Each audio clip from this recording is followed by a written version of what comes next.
Hello बच्चों, तो चलिए शुरुआत करते हैं हम लोग सेंटर ऑफ मास का 7th वीडियो। और इस वीडियो में हम डिस्कस करने वाले हैं velocity and acceleration of centre of मास। तो चैनल का नाम बताता हूँ, चैनल का नाम है न्यूटन 9.8 और इस चैनल पे हम लोग शॉर्ट और प्रिसाइज कॉन्सेप्चुअल वीडियो देखा करते हैं। तो चलिए शुरू करते हैं velocity and acceleration of centre of मास। तो इसमें हम लोगों ने फार्मूला ऑलरेडी जान रखा है कि जो वेलोसिटी ऑफ VCM जो होता है हम लोगों ने डिराइव किया था, जो फर्स्ट वीडियो था उसी केस में हम लोग ने डिराइव किया था इसको। तो VCM जो होता था आपका होता था M1 V1 plus M2 V2। जिस तरह से हम लोग सेंटर ऑफ मास का पोजीशन कैलकुलेट किया करते हैं, divide by M1 plus M2, या 3 मास आए तो आप इसको ऐड कर दीजिए। ACM जो होता है आपका, ACM हम लोग लिखते हैं कि M1 प्लस आप लिखते हैं M2 जस्ट लाइक वेलोसिटी फिर differentiate will get acceleration divide by M1 plus M2, right. एक और मैं तरीका बताता हूँ आपको एक्सेलरेशन निकालने का। एक और तरीका है कि ACM आप ऐसे भी लिख सकते हैं, acceleration of centre of mass is nothing but actually, और you can say instead of writing this thing आप ऐसे लिख सकते हैं कि net force on system, F net, जो नेट फोर्स ऑन सिस्टम है, is equal to M net into ACM into ACM। मतलब आप एक्सेलरेशन ऐसे भी निकाल सकते हैं, आप सिस्टम पे नेट फोर्स निकाल दीजिए तो net force is equal to mass of system. ये एम नेट कहने का मतलब हो गया आपका सारे मासेस का summation, M1 plus M2 plus dot dot करते जाइए, राइट। तो इस तरह से हम लोग निकाल सकते हैं acceleration of centre of mass. F net कहने का मतलब हो गया सारे फोर्सेस का समेसन। सिंपली आपको F1 plus F2 plus F3 जो भी फोर्सेस सिस्टम पे लग रहे हैं, किसी भी पार्टिकल पे लग रहा हो, वो सारा हो गया net force on system, right. तो हम लोग ऐसे भी कैलकुलेट कर सकते हैं एक्सेलरेशन ऑफ सेंटर ऑफ मास। तो चलिए हम लोग देखते हैं कैसे कैसे क्वेश्चन में कैसे यूज किए जाएंगे। तो फर्स्ट क्वेश्चन में आप देख सकते हैं, क्वेश्चन दिया हुआ कि each particle has mass m and moving with equal speed v as shown, then find VCM। आपको VCM निकालना है। तो मैं दिखाता हूँ आपको, हो सकता है रेड से नहीं दिखाई दे आपको। ये आपका ये भी V से मूव कर रहा है, ये V से इस डायरेक्शन में मूव कर रहा है, ये V से इस डायरेक्शन में मूव कर रहा है, और ये V से इस डायरेक्शन में मूव कर रहा है। सारे जो है V वेलोसिटी से आपका मूव कर रहे हैं, राइट। तो चलिए हम लोग इसको V1 मान लेते हैं। आपका पार्टिकल 1 हो गया, पार्टिकल 2 हो गया, पार्टिकल 3 हो गया, पार्टिकल 4 हो गया। तो अगर आपको निकालना है सेंटर ऑफ मास का वेलोसिटी तो आप VCM के लिखेंगे क्या, जो फार्मूला हो गया आपका summation of MI/VI, right, divided by summation of MI। Summation of MI कहने का मतलब हो गया total mass. So let's talk about MI। Each mass तो इक्वल है आपका, लेकिन V1 V2 सारे अलग हैं। तो V1 की अगर हम लोग बात करें तो V1 का वैल्यू हो जाएगा VI कैप, क्योंकि जो फर्स्ट पार्टिकल है वो एक्स एक्सिस की तरफ मूव कर रहा है, राइट। V2 जो होगा आपका वो एक्चुअली वाई एक्सिस की तरफ मूव कर रहा है, तो आपको उसको V इंटू जे कैप बोलना होगा। जो V3 आपका हो चुका होगा ये होगा V into minus I cap, right. And the value of V4 is now, the value of V4 is how much, it's V into minus J cap, V into what minus J cap. चलिए तो हम लोग अगर VCM को लिखने की कोशिश करेंगे तो VCM जो आपका हो जाएगा समेसन ऑफ MI भी है, तो M इंटू V1 जो है आपका VI कैप हो चुका है, plus M into VJ cap हो चुका है, plus M into minus VI cap हो चुका है, प्लस M इंटू माइनस जे कैप हो चुका है, VJ cap minus VJ cap divided by total mass is actually 4m. So actually you can see here all the velocities will get cancelled और VCM का जो value हो जाएगा सारे को ऐड करने के बाद जो VCM का वैल्यू होगा 0 होगा। तो इस केस में actually centre of mass move नहीं करेगा, और सेंटर ऑफ मास आपको पता है कि इस केस में कहाँ रहने वाला है, वो सेंटर पे एक्जैक्टली बैठा रहेगा, क्योंकि मैं स्क्वायर ले रहा हूँ इसको, तो एक्जैक्टली सेंटर पे बैठा रहेगा, राइट।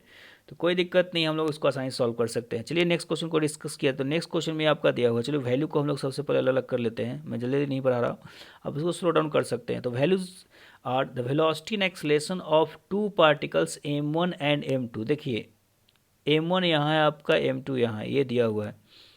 आर एज आपका ये V1 V2 दिया हुआ है और एक्सेलरेशन दिया हुआ है। Then trajectory of centre of mass will be, आपसे पूछा जाए कि सेंटर ऑफ मास का ट्रेजेक्ट्री कैसा है। देखिए अब ये क्वेश्चन जब पहली बार पूछा जाए तो जो पहली बार कोई देखा तो उसको सीधा सदमा आएगा, राइट। लेकिन मरना नहीं है, किस तरीके से जिंदा रहना है। और बनाना कैसे क्वेश्चन को ऐसे सोचना है कि क्वेश्चन बिल्कुल टफ नहीं है। जिस तरह से हम लोग किसी भी एक पार्टिकल के ट्रेजेक्ट्री को डिस्कस करते हैं उस तरह से हम लोग सेंटर ऑफ मास के भी ट्रेजेक्ट्री को भी डिस्कस करेंगे, राइट। सेंटर ऑफ मास को हम लोग एक पार्टिकल मान लिया करते हैं जिसका कि टोटल मास है M1 plus M2 which is going to be 3 kg, right. तो चलिए हम लोग इसको शुरू करते हैं। अब देखिए मैं बताता हूँ कि इस क्वेश्चन को अप्रोच कैसे किया जाएगा। तो पहले हम लोग को पता ये करना है कि वेलोसिटी एक्सेलेरेशन का डायरेक्शन कैसा है। याद रखिए रूल है कि अगर वेलोसिटी और एक्सेलेरेशन एक ही डायरेक्शन में एक्ट हो रहा हो, जी वी और एक डायरेक्शन में, तो आपका स्ट्रेट लाइन है, ये आपका स्ट्रेट लाइन आएगा, लाइन है आपका। अगर आपका वी और एक्सेलेरेशन किसी भी दो डायरेक्शन में हो गए, वी और ए किसी भी दो डायरेक्शन में हो गया आपका, तो उस केस में पैराबोलिक होगा। और एक बात तो आपको बता रहा हूँ कि कांस्टेंट एक्सेलेरेशन होने पे या तो स्ट्रेट लाइन होता नहीं तो पैराबोलिक। सर्कुलर होने के लिए एक्चुअली क्या चाहिए कि वेलोसिटी और एक्सेलेरेशन को परपेंडिकुलर होना चाहिए। वेलोसिटी अगर आपका ऐसे है सपोज किए, तो एक्सेलेरेशन ऐसे होना चाहिए, और साथ ही साथ एक्चुअल में एक्सेलेरेशन का हमेशा डायरेक्शन चेंज करते रहना पड़ेगा। क्यों? क्योंकि अगर सपोज कीजिए कि वेलोसिटी यहाँ से होकर यहाँ आ गई, तो उसका एक्सेलेरेशन को ऐसे होना पड़ेगा, यहाँ चला गया तो एक्सेलेरेशन को ऐसे होना पड़ेगा। हर जगह पे वो एक्सेलेरेशन का डायरेक्शन चेंज होते रहना चाहिए, राइट। हर पॉइंट पे हर समय एक्सेलेरेशन का डायरेक्शन जो होता रहना चेंज होते रहना चाहिए, और वो इस तरह से होना चाहिए ताकि जो वेलोसिटी और एक्सेलेरेशन हो दोनों हमेशा परपेंडिकुलर हो। अगर आपको अभी भरोसा नहीं है तो मैं आपको एक बात बताता हूँ कि याद कीजिए हॉरिजॉन्टल प्रोजेक्टाइल को वेलोसिटी ऐसे हुआ करता था, एक्सेलेरेशन ऐसे हुआ करता था, लेकिन क्या इसका मतलब ये आपका सर्कुलर मोशन है? बहुत लोग इसलिए याद करते हैं ऐसा कि अगर वेलोसिटी एक्सेलेरेशन परपेंडिकुलर है तो सर्कुलर मोशन होगा। नहीं, ऐसा कहना सही नहीं है। ये आपको बोलना पड़ेगा कि अगर एक्सेलेरेशन जो है वेलोसिटी के हमेशा परपेंडिकुलर है, किसी एक मोमेंट पे नहीं है, हमेशा परपेंडिकुलर है, तब वो सर्कुलर मोशन होगा। क्यों? क्योंकि अगर इस केस में देखा जाए तो ये आपका हॉरिजॉन्टल प्रोजेक्टाइल हुआ करता था, क्योंकि एक्सेलेरेशन का वैल्यू आपका जी हुआ करता था, और उस केस में जो प्रोजेक्टाइल होता था तो कुछ ऐसे आता था, right. So this was not circular, it was parabolic, क्योंकि कुछ देर के बाद तो 90 डिग्री नहीं बचेगा ना एंगल। कुछ देर के बाद जो है वेलोसिटी एक्सेलेरेशन का एंगल 90 डिग्री नहीं बचेगा। क्यों? क्योंकि वेलोसिटी यहाँ आ चुका होगा और एक्सेलेरेशन अभी भी कहाँ लग रहा है? नीचे की तरफ जी लग रहा है, राइट। तो इन बातों को आप ध्यान रखें। तो याद रखिए कि अगर एक्सेलेरेशन आपका कांस्टेंट होगा तो या तो स्ट्रेट लाइन होना है, नहीं तो आपका पैराबोलिक होना है, राइट। हाइपरबोलिक दुनिया में कभी नहीं आता है ऐसे केसेस में ट्राजेक्ट्री, राइट। तो चलिए हम लोग को अब डिस्कस करते हैं। तो हम लोग को सेंटर ऑफ मास का डिस्कस करना है, राइट।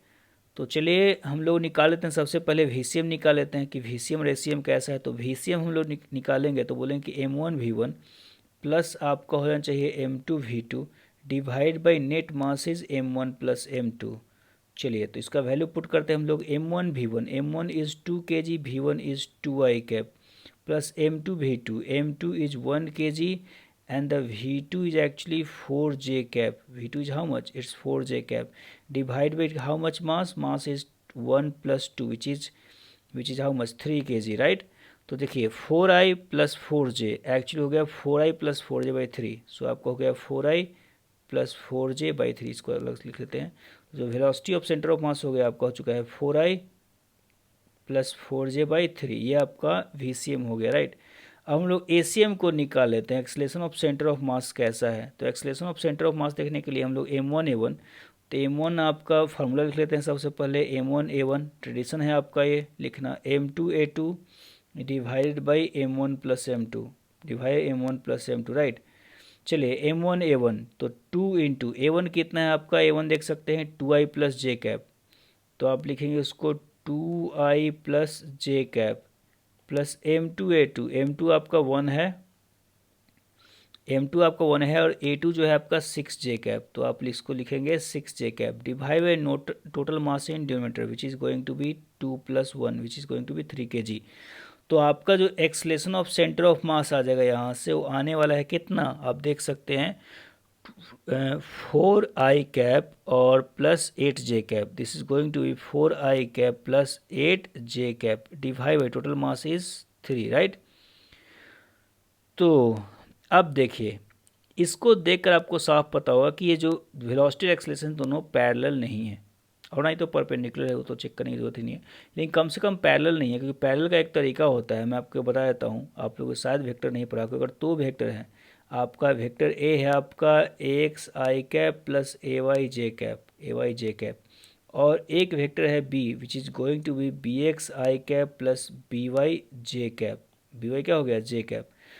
तो 4 हम लोग बोल सकते हैं कि A पैरेलल टू B। पता है कंडीशन क्या होता है? कोफिशिएंट जो होना चाहिए x और y के इक्वल होना चाहिए, रेशियो कोफिशिएंट का। तो AX by BX should be equal to how much? AY by BY। ये कंडीशन इसको फॉलो करना चाहिए, right.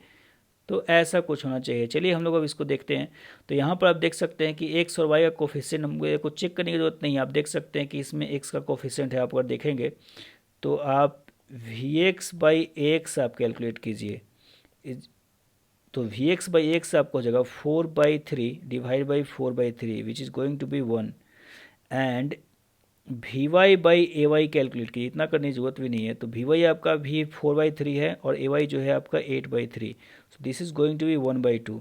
So obviously both are not equal, so it means the path is parabolic. Path क्या होगा आपका? Path is parabolic. ठीक है, तो आपका ये आंसर हो गया, because velocity and acceleration are not in the same direction. चलिए हम लोग नेक्स्ट क्वेश्चन आपका आ चुका है। इस क्वेश्चन में है आपका find acceleration of centre of mass. Centre of मास का एक्सेलरेशन निकालना है। ये दिया हुआ कि m2 जो है ज़्यादा हैवी है। तो इसको बनाने से पहले मैं आपको एक बात बताता हूँ कि इसको मैं दो तरीके से बनाने वाला हूँ। पहला तरीका मैं यूज करने वाला हूँ m1a1 प्लस m2a2। तो आपका जो मेथड 1 होने वाला है वो मैं ACM को बताने के लिए मैं यूज करने वाला हूँ m1a1 plus m2a2 divide by m1 plus m2। पता है बहुत लोगों को कन्फ्यूजन क्या होता है? बहुत लोग बोलते क्या है कि सर ये तो नीचे जा रहा है ए से, ठीक है, और ये ऊपर ए से जा रहा है और दोनों का एक्सेलरेशन एक है। लोग ये इसको याद रखते हैं कि दोनों का एक्सेलरेशन एक है और दोनों ऑपोजिट जा रहे हैं तो एक्सेलरेशन नेट ACM 0 हो जाएगा। बहुत लोग ऐसा कहना होता है कि दोनों ऑपोजिट जा रहा है तो एक्सेलरेशन ऑफ सेंटर ऑफ मास क्या हो जाएगा आपका? 0 हो जाएगा। लेकिन मैं बोलता हूँ क्या कि 0 नहीं होगा, कि अगर ऑपोजिट जाने के साथ साथ दोनों का मास भी इक्वल होना चाहिए तब जाकर 0 होता है। यहाँ मासेज जो है अनइक्वल है। और किसने आपको बोला कि एक्सेलरेशन सेम है? एक्चुअली एक्सेलरेशन सेम नहीं है। सबसे पहले तो एक्सेलरेशन सेम नहीं है क्योंकि एक्सेलरेशन आपका डायरेक्शन का क्वांटिटी होता है। तो एक्सेलरेशन ऑपोजिट है तो उसका मैग्नीट्यूड सेम है, डायरेक्शन ऑपोजिट है। और इस केस में 0 इसलिए नहीं होगा क्योंकि एक का मास ज़्यादा है, एक का मास कम है। और अगर आपको बताना हो कि एक्सेलरेशन ऑफ सेंटर ऑफ मास किस डायरेक्शन में होता है तो आप ये बता सकते हैं कि अगर एक्सेलरेशन इक्वल है तो जो मास ज़्यादा भारी होगा उसी की जीत होगी। फिर से सुनिए कि एक्सेलरेशन का मैग्नीट्यूड तो इक्वल है, दोनों ऑपोजिट में जा रहे हैं, लेकिन जो हैवी होगा, जो मोटा तगड़ा होगा, आपका खा पीकर मोटा होगा, और जो पतला दुबला होगा उससे कंपैरिजन में करेंगे तो ये भले ही दोनों दोनों एक एक्सेलरेशन से ऑपोजिट में आ रहे हों, लेकिन जीत किसकी होगी? मोटे आदमी की। पतला आदमी तभी आपका जीतेगा जब इसका एक्सेलरेशन हाई हो। इसका एक्सेलरेशन क्या हो? आपका हाई होगा। ज़्यादा एक्सेलरेशन से होगा, इसका मास कम है तो एक्सेलरेशन ज़्यादा होना पड़ेगा इसका, तभी जाकर वो जीत सकता है, राइट। तो यहाँ पर इतनी बातें पता चल गई कि जो ACM होने वाला है वो नीचे होने वाला है। ACM क्या होना चाहिए? नीचे होने वाला है, राइट। तो चलिए मैं नीचे को पॉजिटिव मान लेता हूँ। नीचे को क्या मान लेता हूँ? पॉजिटिव, क्योंकि नीचे एक्सेलरेशन पॉजिटिव होने वाला है, राइट। चलिए हम लोग वैल्यू को लिखते हैं अब। एक्सेलरेशन का जो वैल्यू होता है, ए का जो वैल्यू आपको सबको याद होगा शायद, m2 minus m1 net force by net mass मैंने किया था। तो m2 minus m1g divide by m2 plus m1 divide क्या था? m2 plus m1। चलिए तो हम लोग ACM को यूज करते हैं। तो m1 जो आपका m1 ही है, a1 जो है आपको ऊपर जा रहा है तो उसको मैं ऊपर को नेगेटिव लेने वाला हूँ। तो मैं लिख रहा हूँ minus of m2 minus m1g upon m2 plus m1, right, plus m2a2, right. एक सेकेंड मैं इसको थोड़ा अलग कर लेता हूँ।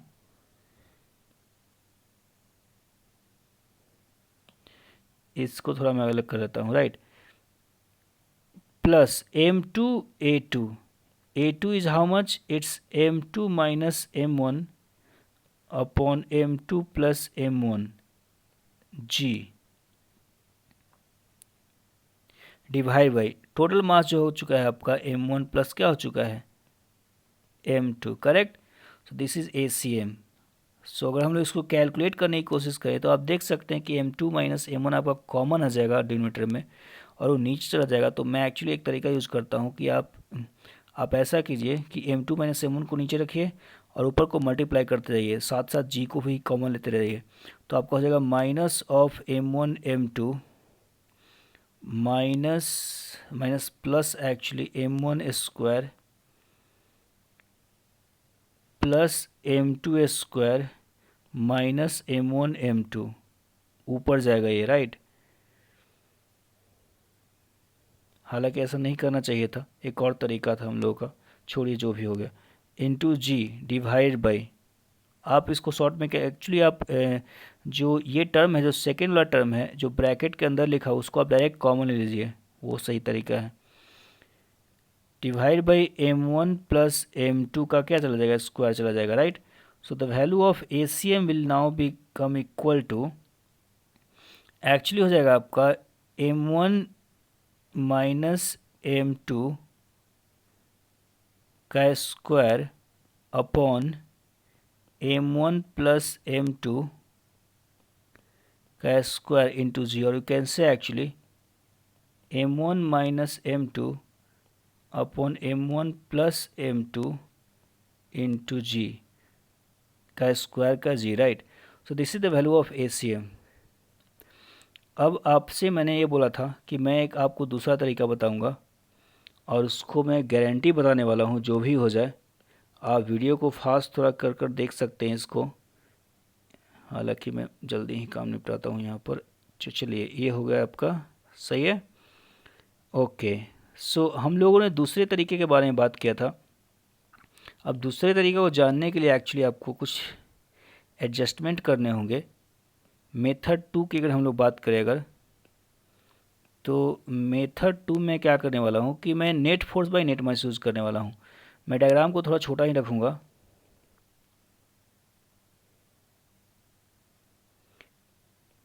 यहाँ पर आपका m1 है,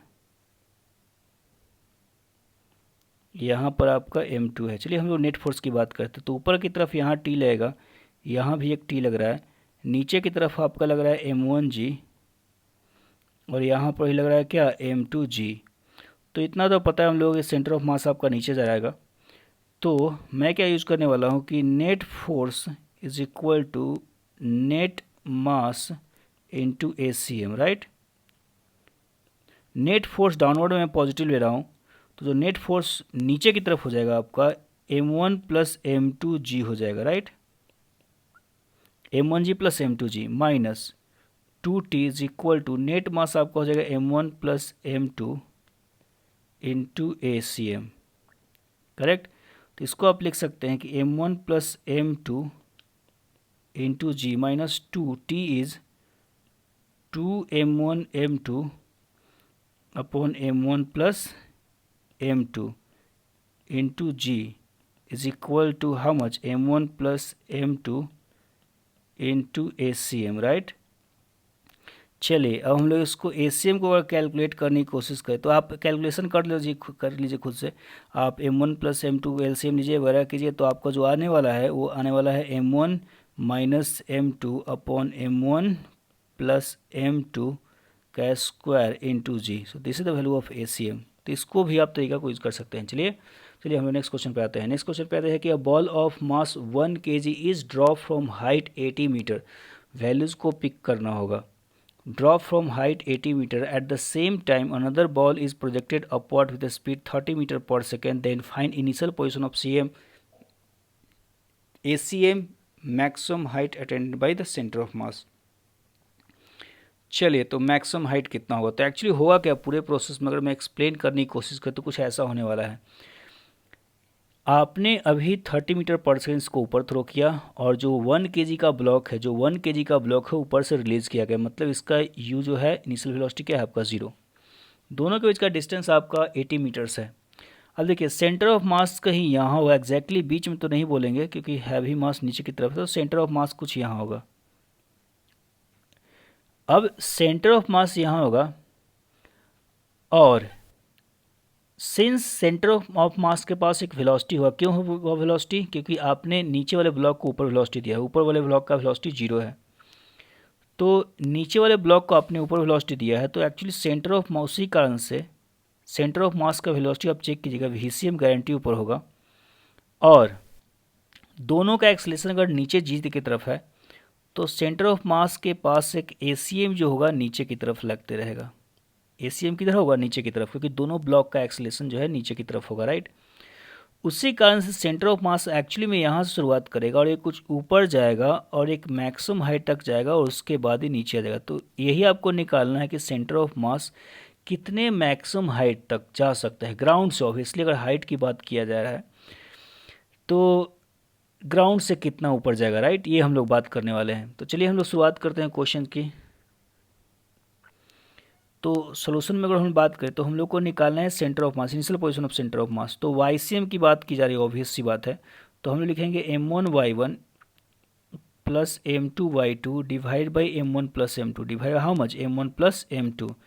M1 जो है आपका ऊपर वाले मास को हम लोग M1 मान रहे हैं, तो आपका 1 इंटू Y1 आपका 80 हो गया, प्लस M2Y2 2 इंटू इसको हम लोग 0 पे मानेंगे जो ग्राउंड पे रखा हुआ है, divide by 1 plus 2 which is 3। So this is nothing but 80/3 metre. तो जो इनिशियल हाइट है, जो बॉल का सेंटर ऑफ मास, जो बॉल्स के सेंटर ऑफ मास का इनिशियल पोजीशन है वो किस हाइट पे है, 80/3 मीटर पे। Now let's talk about the second question. तो सेकेंड क्वेश्चन की अगर हम लोग बात करें तो आपको निकालना है ACM। तो ACM में हम लोग अगर बात करें तो ACM जो है आपका M1A1 प्लस हम लोग लिखने वाले हैं M2A2 divide by M1 plus M2 divide by M1 plus what M2। तो देखिए दोनों ब्लॉक का जो एक्सलेशन है, ऑब्वियस सी बात है दोनों ब्लॉक्स का एक्सलेशन नीचे की तरफ है। तो M1A1 का हम लोग बात करें तो आपका 1 इंटू, एक्चुअली नीचे को हम लोग निगेटिव लेते हैं इस केस में, ऑब्वियस सी बात है हमेशा, तो -G plus M2 into A2 भी है नीचे की तरफ ही। बहुत लोग ऊपर नीचे लेना शुरू करते हैं एक्सलेशन को, पॉजिटिव नहीं। एक्सलेशन यहाँ पर M1 का भी एक्सलेशन पॉजिटिव नहीं है। हम लोग भले ही उस केस में बोल दिया करते हैं, लेकिन इस केस में ऐसा नहीं करें कि एक ब्लॉक के लिए ऊपर पॉजिटिव मानेंगे और दूसरे ब्लॉक के लिए नीचे पॉजिटिव मानेंगे। मतलब M1 के लिए हम लोग मान लेंगे कि ऊपर पॉजिटिव है, नीचे पॉजिटिव है, और M2 के लिए ऊपर पॉजिटिव, ऐसा नहीं मानने वाले हैं। हम लोग अगर मान रहे हैं तो दोनों के लिए एक ही डायरेक्शन में पॉजिटिव मानना होगा, मतलब ऊपर की तरफ।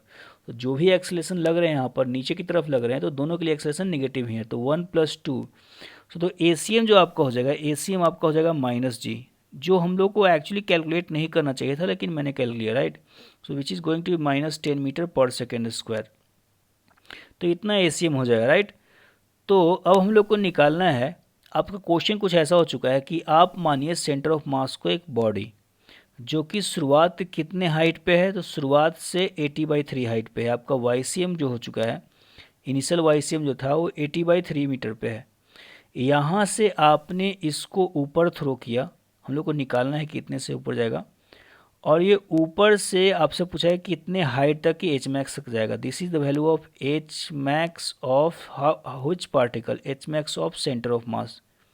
This is the value of H max of centre of mass, right. तो ये आपका थर्ड पार्ट हम लोग डिस्कस करें, अभी थर्ड पार्ट डिस्कस करें, राइट। सेकंड पार्ट हो जाएगा, थर्ड पार्ट में मैक्सिमम हाइट अटेन्ड बाई निकालना है। तो मैक्सिमम हाइट अटेन्ड बाई निकालना है तो सबसे पहले तो हम लोग को VCM निकालना होगा कि इनिशियली कितने वेलोसिटी से ऊपर जा रहा है, राइट। तो VCM निकालने के लिए हम लोग क्या करेंगे, तो हम लोग करने वाले हैं M1V1 plus M2V2 divide by total mass which is going to be M1 plus M2, right.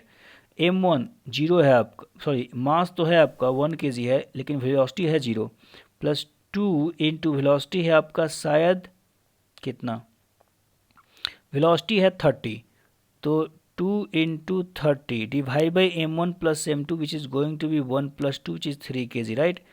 So 60 by आपका 3 हो चुका है, तो 60/3 आप करेंगे अगर, तो ये 20 मीटर्स पर सेकेंड आएगा। कितना का 20 मीटर्स पर सेकेंड। तो this is the value of VCM। सो अगर आपको निकालना है H max, तो मैं क्या करता हूँ कि इस हाइट से निकाल लेता हूँ कि ये कितना, इस पॉइंट से कितने ऊंचा तक जाता है। मैं क्या बोल रहा हूँ कि आप ये पहले निकाल लीजिए, इसको निकालने के लिए आप फार्मूला यूज कर सकते हैं सिंपल वाला। तो इसको हम लोग H' नाम दे देते हैं, और उसमें से 80/3 आपको इनिशियल हाइट ऐड कर देना है। तो H' का अगर हम लोग वैल्यू बात करें तो ये आप लिख सकते हैं कि VCM स्क्वायर V²/2G 2GCM या G जो भी बोलिए, तो आप बोलेंगे 20² into G। Obviously centre of मास के पास जो ग्रेविटी एक्सलेशन है वो 20 ही है, 10 है एक्चुअली नीचे की तरफ, तो आपका 20 मीटर आ जाएगा, राइट। सो बेसिकली हम लोग आप बोल सकते हैं कि H max of CM from the ground obviously is equal to 80/3 शुरुआत में था, प्लस आप 20 मीटर ऐड कर रहे हैं। तो आपका हो जाएगा 60, आप ऐड कर दीजिए यहाँ पर, तो 140/3 metre. So this height will become equal to 140/3 metres, और ये आपका आंसर हो चुका है, राइट। तो इस वीडियो में इतना ही। हम लोग नेक्स्ट वीडियो में हम लोग कुछ और भी सेंटर ऑफ मास के इंपॉर्टेंट बातों के बारे में बात करेंगे, कुछ ऑब्जेक्टिव क्वेश्चंस को देखेंगे। तब तक के लिए thank you and bye bye.